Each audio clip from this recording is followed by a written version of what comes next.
2. Talking smarter in specific situations. As we saw in Chapter 5, understanding structure is vital to doing well in spontaneous speaking situations. Structure functions much like prep work does for a chef. If we've taken time beforehand to choose a recipe, in other words, a structure, to think it through, and to perform the attendant chopping and slicing and organizing of ingredients, all we'll need to do in the moment is actually assemble the dish. Of course, the recipe we choose will vary depending on the situation. We wouldn't want to prepare filet mignon, say, for a casual weeknight dinner. In this portion of the book, I examine a range of common speaking challenges and present simple recipes or ways of organizing what we say, as well as some additional tips for communicating at our best. Practice these structures, and we'll turbocharge our efforts to think faster and talk smarter. Special note: you might have bypassed part 1 of this book and skipped right to this section. That's perfectly fine, but I do hope you'll go back at some point to read part 1 as well. What you'll find here will help you to speak spontaneously in specific communication situations. Part 1 will teach you a methodology for becoming comfortable with spontaneous communication, regardless of the goal or setting. These general techniques are essential if you really want to master the art of in-the-moment communication. Application number 1. Going big on small talk. Key insight: networking and small talk situations, the epitome of spontaneous speaking, make many of us cringe.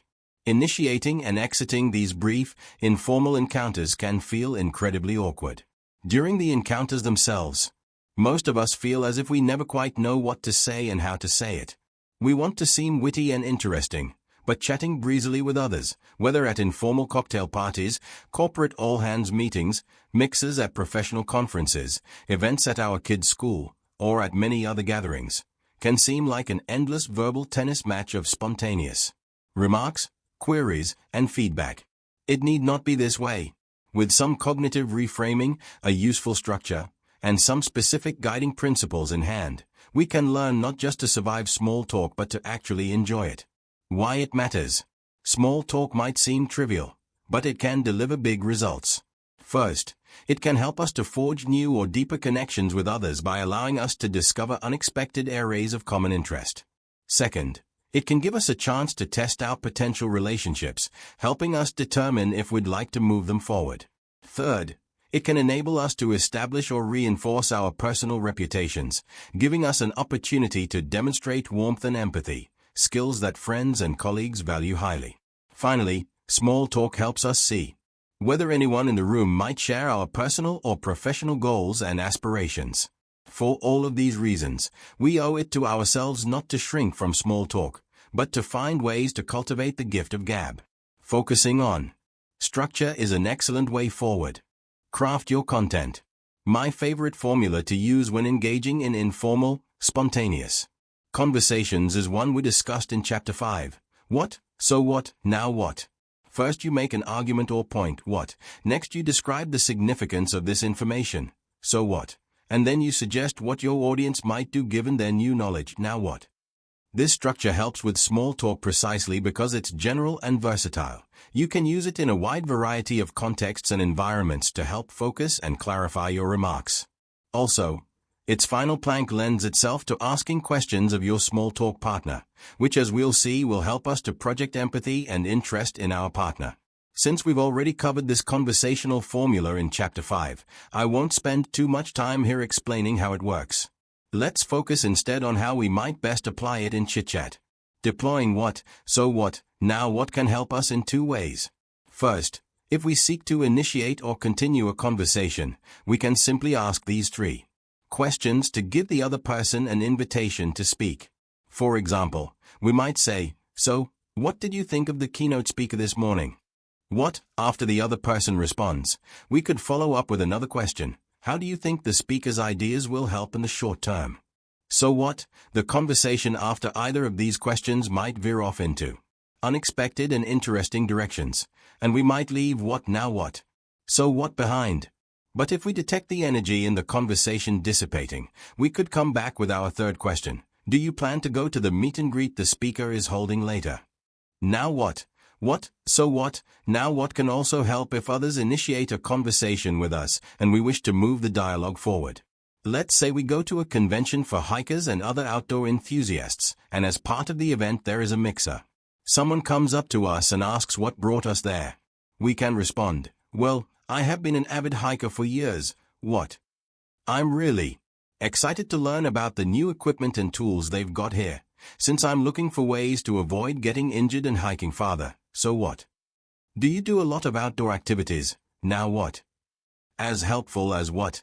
Now what? So what might be to begin a conversation? It isn't always enough to allow us to shine during small talk.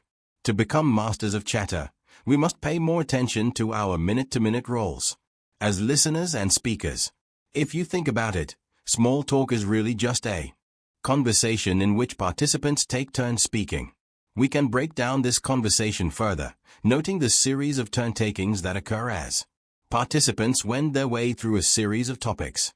To perform well in spontaneous small talk situations, we must strive to maximize each of our turns at speaking.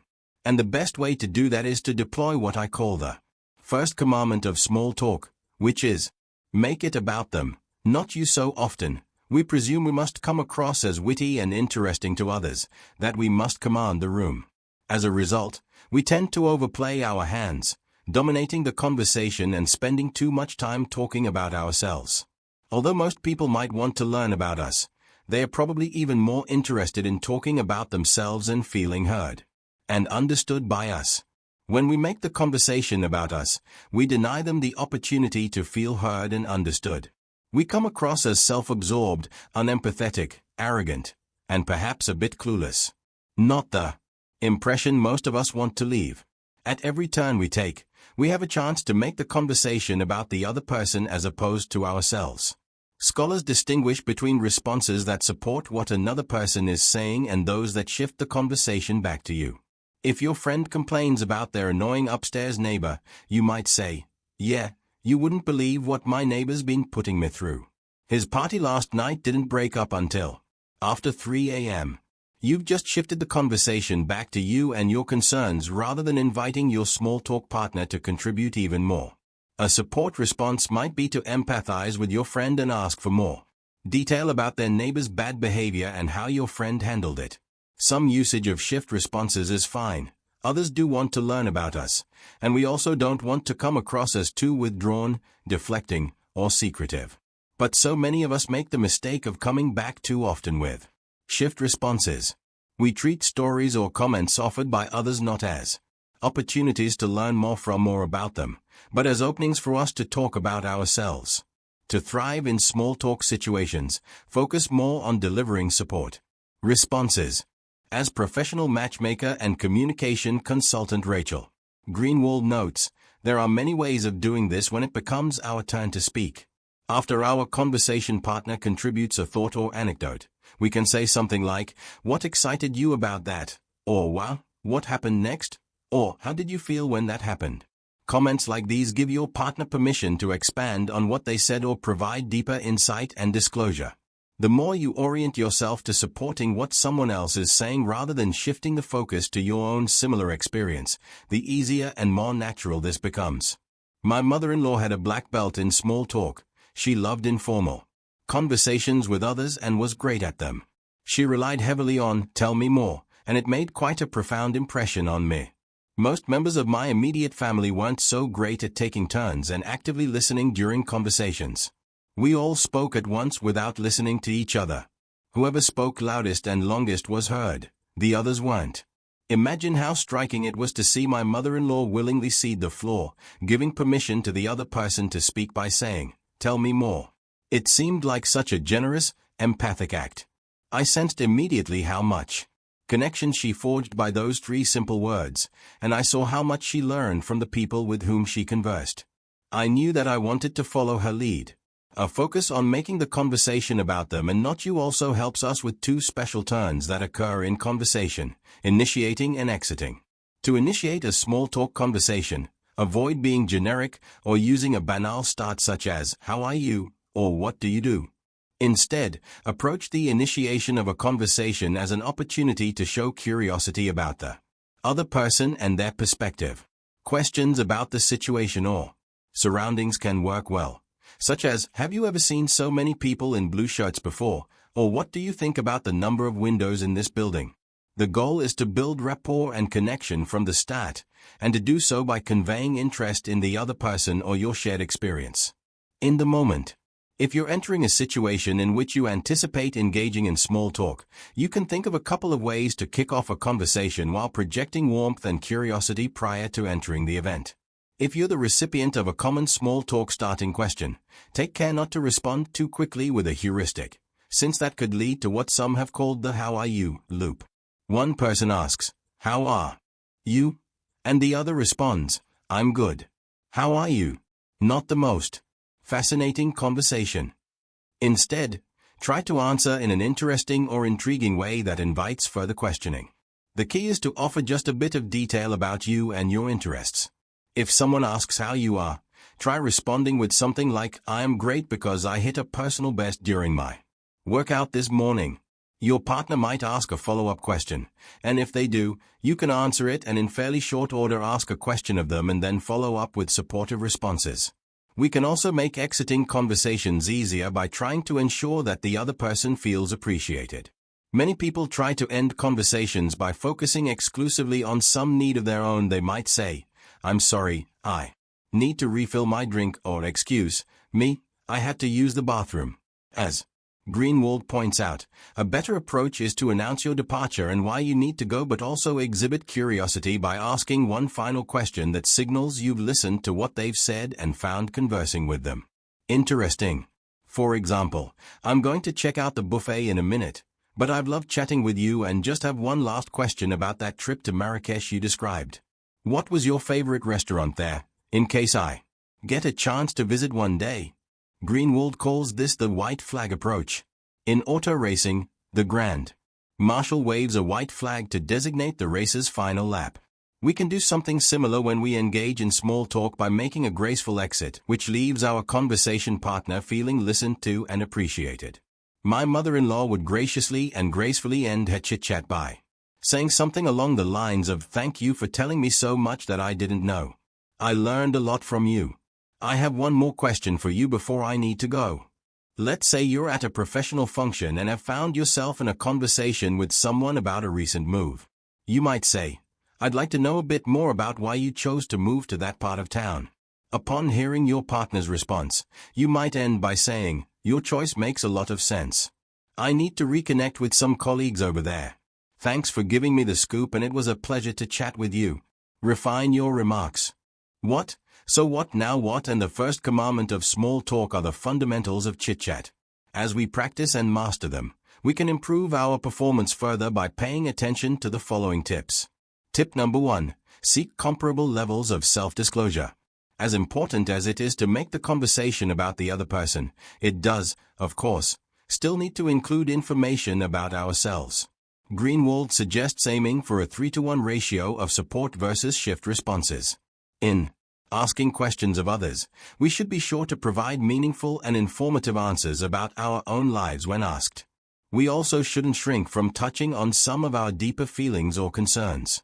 We might fear that strangers or acquaintances will find self-disclosure on our part awkward, but as research shows, deeper conversations yield a more gratifying experience and more connectedness among participants than more superficial talk does. Further, people tend to find conversations most satisfying when they entail a relatively balanced, two-way exchange of information. Don't treat small talk as a stand-in for your weekly therapy session, but don't put all of the emphasis on the other person, either, and remain a closed book to them all. Make them feel like they are being interrogated. People want to learn about you and know that you are listening empathetically to them. Tip number 2. Avoid putting your partner on the spot. As I've suggested, making the conversation about the other person will usually entail posing questions of others. But we must take care to do so in ways that don't put them on the spot or antagonize them. Posing questions directly, for example, "How long have you worked at your current company?" can give your small talk partner the feeling of being interrogated by a potential boss in a job interview. Instead, ask open-ended questions that might lead to conversation about a positive topic. Something like, "What do you enjoy doing when you're not here?" In posing open-ended questions, we relinquish some measure of control, We don't know where our partner is going to take the conversation. But that's precisely why open-ended questions are so important. We're giving our partner the opportunity to co-create the conversation with us. And as I think you'll find, a co-created conversation is usually a better one for all involved. Particularly in a group of people you don't know well, it's important to read the room and tailor what you say until you have a clear sense of your conversation partner's personality. For instance, although you might enjoy sarcasm and see it as a form of humor, not everyone does. Start more softly and warmly with your small talk partner, especially in the early stages of a conversation when you're just getting to know them. If something they say signals to you that they'll appreciate sarcasm or a snarky remark, then you might move in that direction, but tread carefully and pay close attention to whether your tone is being reciprocated. A negative comment on your part risks boomeranging and reflecting poorly on you. If you're trying to build rapport and project warmth and empathy, negativity belies that image. If you deem snarkiness appropriate for the conversation, choose to be gently self-deprecating. It's certainly safer, and others tend to find it endearing. Comedians often win audiences over with self-deprecating humor, and so can you. Rather than saying, "I can't believe it took the kitchen so long for food that tastes this bad," you might say, "I'm glad I'm not the only one who struggles to make a good pasta sauce." Tip number 3, be a team player. Too often, we tend to approach small talk as a competition between ourselves and the other person. Our opponent is lobbing shots over the net at us, and we're trying to send the ball back the other way before it bounces twice. Both of us are trying to win the most interesting person in the room award. It's like a zero-sum game, only one of us can win, and we had best look out for ourselves. But there's another way to look at small talk, as a team sport in which we're all working together to obtain a positive result. This is the small talk as hack-a-sack philosophy. We're all just trying to keep the ball aloft, and when it drops, all of us lose. As you can imagine, this second approach is more conducive to building relationships with others. It's also less stressful and more fun for us, as we no longer feel so lonely and pressured to win. But if small talk is a team sport, we have to do our part. As we go back and forth taking turns, we should focus on making life easier for our partners by setting them up to succeed in their next turn.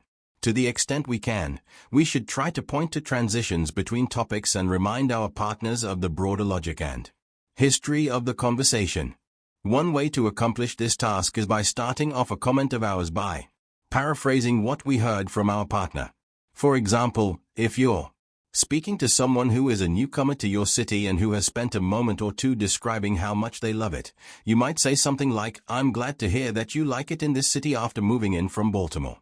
I'm wondering, what about this city most surprised you when you first arrived?" We can also end our comments with a question that likewise serves to help transition between topics or ideas. If we've been talking about our recent success landing a new client, we might say, "Well, I've told you my good news. What's the best thing that's happened to you in the last week, either professionally or personally?" Tip number 4, avoid swiping left too soon. In our era of multitasking and overwhelming choice, we can sometimes find it hard to concentrate on a small talk conversation for very long. We might glance across the room and feel pangs of FOMO, wondering if we might have an even better or more productive time chatting with someone else. Giving in to these feelings, we might extract ourselves from conversations too quickly, causing offense to others. Bailing opportunistically on conversations in progress might also cost us in terms of connections we might have made or new knowledge we might have gained. I'm as guilty as anyone of swiping left too quickly. My greatest small talk weakness is my failure to be fully present in conversations. I'm often distractedly scanning the room, worrying that I'm missing an opportunity to have an even better conversation with someone else. I find myself rushing through structured responses and then muttering a perfunctory excuse as I tear myself away from the conversation. When I do this too frequently, I come away from events drained and uninspired.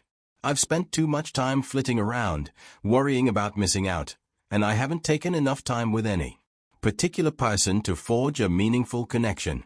If you begin to feel restless, resist the urge to swipe left on the situation. Instead, refocus yourself on being present and listening intently. Remind yourself that it can take a few minutes for people to relax enough to engage with you and say something interesting. Play a little game with yourself, challenging yourself to remember one key fact about each person you meet or inviting each person to share their thoughts about a particular topic. Try as we might, we can't engineer small talk to maximize its productivity for us, since we can't know what we're missing if we leave a conversation too quickly to jump into another. A far better approach is simply to relax, focus, and let conversations run a more natural course, bowing out if we become tired or feel that the energy is draining from the conversation. Tip number 5. Minimize your chances of offending others by reflecting, questioning, and paraphrasing. Given how polarized and heated public discourse has become, it can feel frightfully easy to step over the line, making yourself vulnerable to harsh criticism or worse. Let's remember, the goal of small talk is connection and congeniality. This doesn't mean you should bury your own views in order to keep the peace. The point is to approach each conversation as an opportunity to build rapport and find common ground with your small talk partner. First, as you begin a small talk encounter, avoid making any assumptions about views that your audience may or may not hold. Before introducing or weighing in on a new topic, listen to what others are saying, gauging the substance of their ideas, the details they are bringing to bear, and their tone of voice. When you do begin to contribute, test out the waters by posing generic questions rather than coming straight out with a declaration that requires a direct reaction. Let's say you're at a friend's cocktail party, and the conversation turns political. Rather than opening with your position on a particular candidate or issue, you might listen and observe what others are saying. This allows you to gather information about your audience and strategize an approach for sharing your views in a way that your audience will be best positioned to receive. Paraphrasing can help here. You can keep the conversation going without injecting your beliefs by posing open questions such as, "Tell me more about your thoughts on," fill in the blank, and then paraphrasing what you hear. Doing this gives you a chance to understand why the person with whom you're conversing holds the views that they do, which will then allow you to contribute or counter in a way that lowers the emotional temperature for everyone. Let's say that in the course of a conversation, you assert that you believe professional sports teams should change their mascots to be more politically correct, and your conversation partner vehemently disagrees. You might feel tempted to blurt out, "Well, how can you possibly believe that? Some mascots are completely offensive." But in reality, this response likely won't change your conversation partner's mind. Instead, you can downplay the tension and create curiosity by summarizing both views. You might say, "Just like what happens when players disagree with a referee's call, it seems we have a difference of opinion." In the moment, reflection, questioning, and paraphrasing can help your small talk go more smoothly and reduce your anxiety about offending or being offended. More generally, research has suggested that the more we can do to communicate our openness to engaging with opposing viewpoints, the more likely we are to connect, learn, and avoid conflict during a conversation. This makes sense. If we feel that others respect us enough to listen carefully and with an open mind to what we're saying, we're less likely to bristle at what they say. By explicitly telling people that we understand them, by pointing to common ground, by softening our claims, and by making more positive statements, we can show what researchers call conversational receptiveness. As others let their guard down, we can engage with them more productively and enjoyably. We're more likely to encourage others to sincerely consider our views when we start by making clear that we are sincerely willing to hear theirs. Application in action. With the first commandment of small talk in mind, let's now take a look at how we might structure specific responses when it is our turn to speak. Scenario number 1. You're at a wedding in a distant city and are starting up a conversation with someone you don't know. They ask you where you are from. A possible response: "Well, I was originally born in Omaha, but I moved southward until settling in Houston. What?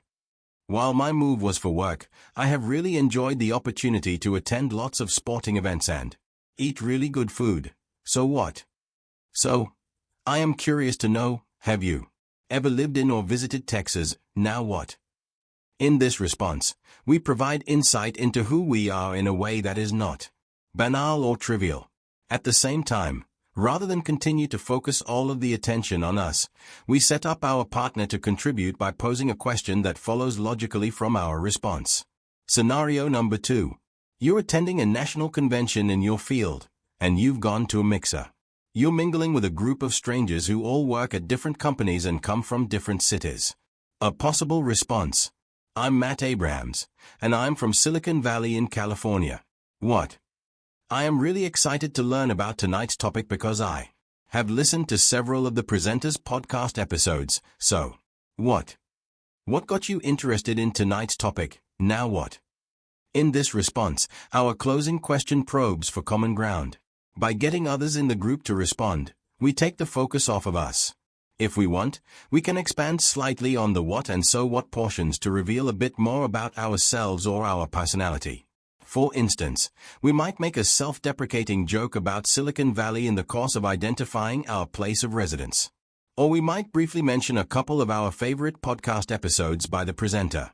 Any touch of added detail might increase the odds that we'll trigger recognition and a response from someone else. Scenario number 3. We're at a family Thanksgiving gathering, and we find ourselves standing next to our great-aunt's next-door neighbor, whom we haven't met before. The initial foray into a conversation feels awkward, and a deafening silence ensues. You both happen to have a portion of a corn dish on your plates. A possible response. Wow, this corn dish is amazing. What? I'm always looking for new ways to prepare it. I mean, boiling and grilling it are fine, but I appreciate a little creativity, so what? Do you have a favorite vegetable dish, either to eat or cook? Now what? In this response, we invoke a shared experience, inviting our partner to speak about a topic on which you know they are likely to have an opinion. Once they make an initial contribution, subsequent contributions might come more easily, and you might also learn additional information that triggers new questions for you to pose. Parting thought. During the process of gathering my thoughts for this chapter, I had an interesting experience that put these concepts into a clearer perspective. I attended a fundraising dinner for a group supporting cancer patients. Initially, the hostess sat me at a table where the small talk was simply sensational. The 8 or so people at the table and I were all chatting energetically and responding in supportive ways to one another. We were talking about how cancer had touched our lives, where we lived, where our kids went to school. We were laughing, leaning in as we spoke, nodding, smiling a lot. After just 30 minutes or so, I had connected on LinkedIn with 3 people and made plans to have coffee with a 4th. It looked like the connections I made during the evening would last beyond this important event. But then our hostess tapped me on the shoulder. Some guests were not showing up, and a nearby table didn't have enough people. Would I be willing to switch? I agreed, saying goodbye to my new friends and making my way to my new seat. To my disappointment, I found that the social environment at my new table was entirely different from that at my previous one. Here the guests were quiet, avoiding eye contact with one another and gazing around the room. When one of the guests did speak, the conversation that ensued was superficial and short-lived. Guests asked banal, generic questions such as, "What did you do this summer?" A response from their small-talk partner would prompt a shift response, causing the conversations to go nowhere. Emboldened by all the thinking I was doing about small talk, I decided to put my own skills to work to help others. At one point, a guest responded to a question by noting that they took a trip to Hawaii that summer. Their partner replied, "Oh, I went to Costa Rica," a response that promised to lead to just another stunted conversation. I saw my opportunity to jump in and shake things up for the better. "Hey, you know, my wife and I honeymooned in Costa Rica, too," I said to the guest who had just spoken. "We traveled around the country and loved it, especially the cloud forest and the Quetzal we saw there. What areas did you visit? What did you find most interesting?" After this guest responded, I asked several supportive questions, prompting the subject of birds to pop back up. Another guest jumped in, describing how he'd traveled to see a bald eagle. Within just 10 minutes or so, the conversation was moving. It still wasn't as lively and engaging as at the previous table, but we did have fun. People at my table were laughing and leaning in more. One person at the table asked me if they could connect with me on LinkedIn. 2 others who had begun to chat exchanged contact information with one another. My point here is not that I'm a master at small talk and you should invite me to all of your parties. We've already established that this is not true and that I have my own weaknesses to work on. Rather, I'd like to suggest what might become possible as we build up our spontaneous communication skills. With a bit of work, we can not only handle ourselves well but also begin to spread happiness, connection, and collegiality wherever we go, inspiring others to open themselves up to people around them and to learn from them. The positive benefits of small talk can be significant indeed, but only if we break from our established habits and develop a more helpful and structured way of engaging. So don't struggle through another social occasion. Get out there and start practicing.